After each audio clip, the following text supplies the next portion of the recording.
নমস্কার, আমি সোমাদেব। আজকে আপনাদের যে গল্পটি বলবো, গল্প মতো মনে হলেও এটি কিন্তু একটি সত্যি ঘটনা। আশ্চর্য একটা গল্প।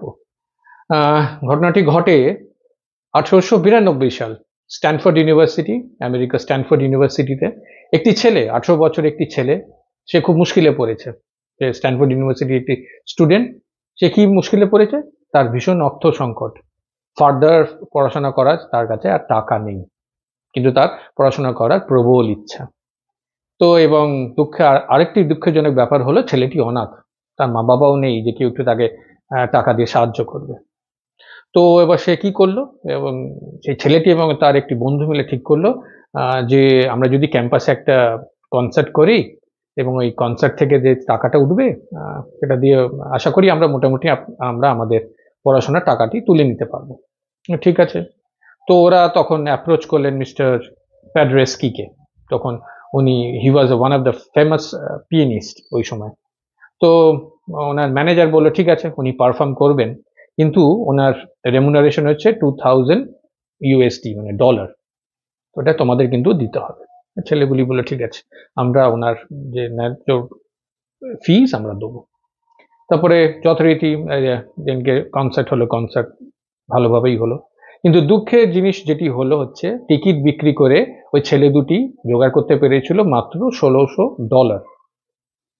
তো এবার ওরা কি করলো, এই $1600 নিয়ে তারা মিস্টার প্যাডরেস্কির সাথে দেখা করলেন, গিয়ে বললেন স্যার আমরা টিকিট বিক্রি করে এই $1600 জোগাড় করতে পেরেছি, আর বাকি $400 আপনাকে আমরা একটা চেক দিচ্ছি, we will honour that check, please keep it with you, but we will honour it. এটা শুনে তো মিস্টার প্যাডরেস্কি লাফিয়ে উঠেছেন, দিস ইজ নট অ্যাকসেপ্টেবল। এই ছেলেগুলি ভাবলো এই রে কি হলো। তো উনি কি করলেন, ঘ্যাঁচ ঘ্যাঁচ ঘ্যাঁচ ঘ্যাঁচ করে চেকটা ছিঁড়ে ফেলে দিলেন এবং ওই $1600 ছেলে দুটি হাতে দিয়ে বললো দেখো তোমরা কনসার্ট করেছো, কনসার্টে খরচা হয়েছে, এখান থেকে তোমরা দেবে, এবার তোমাদের পড়াশোনার যে খরচা সেই টাকাটাও এখান থেকে কাটবে, তারপরে যে টাকাটি পড়ে থাকবে সেইটি আমাকে দিও। তো দেখুন কত বড় মাপের একটি মানুষ ছিলেন মিস্টার প্যাডরেস্কি। তারপরে তো ছেলে দুটি তাদের পড়াশোনা শেষ করলো, তারা এই সংকটটা থেকে বেরিয়ে এলেন। তো এবার দিন চলতে লাগলো, বছর ঘুরলো। এবার মিস্টার প্যাডরেস্কি হলেন পোল্যান্ডের প্রাইম মিনিস্টার হলেন, and he was a very good leader, very good leader. তারপরে যেটি হলো, ওয়ার্ল্ড ওয়ার আরম্ভ হলো। আর আমরা সবাই জানি ওয়ার্ল্ড ওয়ারে পোল্যান্ডের কি অবস্থা হয়েছিল। পোল্যান্ড একদম বিধ্বস্ত হয়ে গেছিল। ওই সময় মিস্টার প্যাডরেস্কি পোল্যান্ডের প্রাইম মিনিস্টার ছিলেন, এবং পোল্যান্ডের এতটাই খারাপ অবস্থা হয়েছিল, পোল্যান্ডের কাছে টাকা ছিল না তার সিটিজেনদের, তাদের নাগরিকদের খাবার জোগাড় করতে পারে। প্যাডরেস্কি ভাবলেন মানে টাকাই নেই পোল্যান্ডের কাছে, এমন অবস্থা টাকাই নেই যে তার খাবার জোগাড় করবে। তো উনি তখন অ্যাপ্রোচ করলেন United States food and relief অ্যাডমিনিস্ট্রেশনে। তখন তার হেড ছিলেন মিস্টার হারবার্ট হুভার। তো মিস্টার হুভার শুনে সঙ্গে সঙ্গে রিলিফ পাঠালেন, জাহাজ ভর্তি করে ফুড গ্রেনস, ফুড সব পাঠালেন। তো পোল্যান্ড এই ক্রাইসিসটা থেকে বেরিয়ে এলেন, মিস্টার প্যাডরেস্কি এবং তার দেশ পোল্যান্ড এই ক্রাইসিসটা থেকে বেরিয়ে এলেন।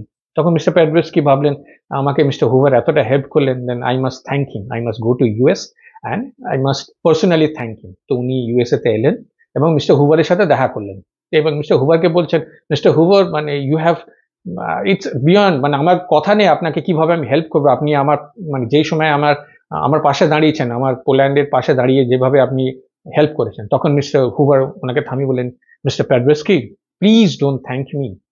আর উনি বললেন আপনার মনে আছে কিনা জানি না, আপনি একটি সময় আপনি কি মনে আছে যে দুটি স্টুডেন্ট আপনাকে অ্যাপ্রোচ করেছিল আর আপনি তাদের কথা একটি কনসার্ট করেছিলেন।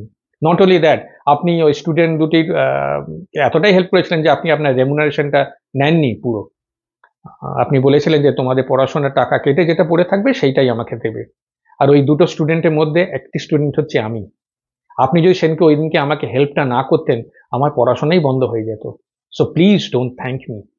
তো ভেবে দেখুন মিস্টার প্যাডরেস্কি যখন ওই দুটি ছেলেকে হেল্প করেছিল উনি একটি বারের জন্য ভাবেননি যে এই দুটো স্টুডেন্টকে হেল্প করে আমি কি পাবো, what's in it for me.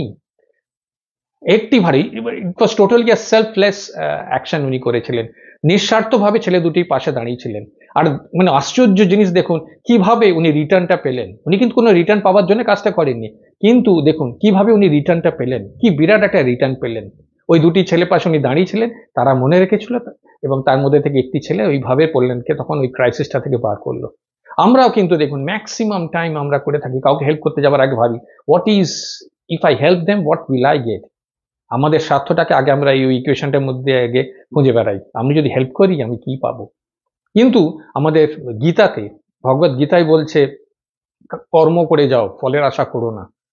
এটা খুব শক্ত, জিনিসটি খুবই শক্ত মাথায় রাখা, কিন্তু আমাদের এইটা মাথায় রেখে কিন্তু চলতে হবে, চেষ্টা করতে হবে যে আমাদের এইটা সবসময় ভাবতে হবে যে থাক না অঙ্কটা বাইরে থাকুক না, কি পেলাম কি পেলাম না না ভেবে আমার দ্বারা যদি কারুর একটু উপকার হয়, উপকৃত হয় আমার আমার দ্বারা, তাহলে করতে অসুবিধা কি আছে।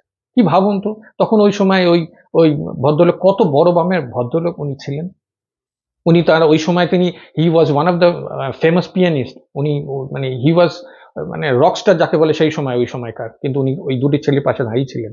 আর কিভাবে তাকে দেখুন কিভাবে উনি তার রিটার্নটা পেলেন।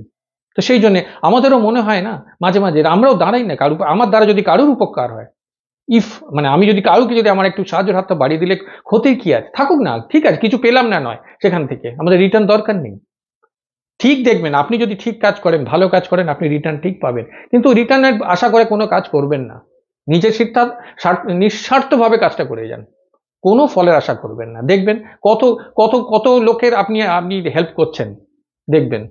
সেই জন্য এই কথাটা আমাদের ভীষণভাবে মাথায় রাখতে হবে, এইটা আমাদের একদম ভাবা উচিত নয় if I help them what will I get, rather than আমাদের ভাবা উচিত if I don't help them what will happen to them, আমি যদি তাদের হেল্প না করি তাদের কি অবস্থা হবে। তাহলে এই কথা বলেই আমার আজকে ভিডিও শেষ করলাম। আশা করি আমার ভিডিও আপনাদের ভালো লাগছে।